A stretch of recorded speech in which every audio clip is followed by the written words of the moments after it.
জমি একটা কবরস্থান হয়ে গেছে বাবা।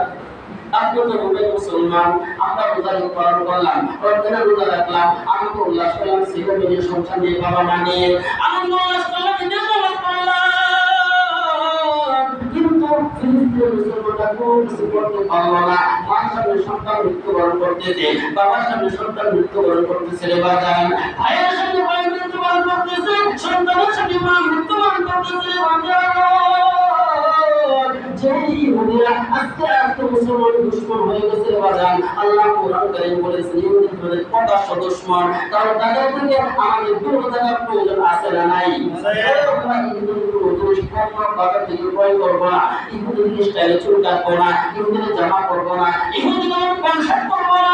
আল্লাহ বলতেছে যদি করতে পারো, আল্লাহ তাআলা কোরআন কারীম বলে বাজান তোমার বন্ধু হবে তিনজন, তার মধ্যে এক নম্বর মুমিন বান্দার বন্ধু হবে আল্লাহ, ইন্নামা ওয়ালিকুমুল্লাহ, এক নম্বর বন্ধু হবে আল্লাহ, দুই নম্বর বন্ধু হবে রাসূলুহু, পয়গম্বর বলতেছে দুই নম্বর বন্ধু হবে পয়গম্বর। আপনি আমার বন্ধু যদি দুইজন হয়ে যায়, আল্লাহকে পেলাম, পয়গম্বরকে পেলাম, এর মধ্যে কোনো সমস্যা আছে নি বলেন? না, কোনো ক্ষতি আছে নি? পয়গম্বরকে পেয়ে গেলাম, আল্লাহকে পেয়ে গেলাম, আল্লাহ রব্বুল আলামিন খুশি হয়ে বলবে ওয়ালাকুম ফিহা মা তাশতাহি আনফুসুকুম ওয়া লাকুম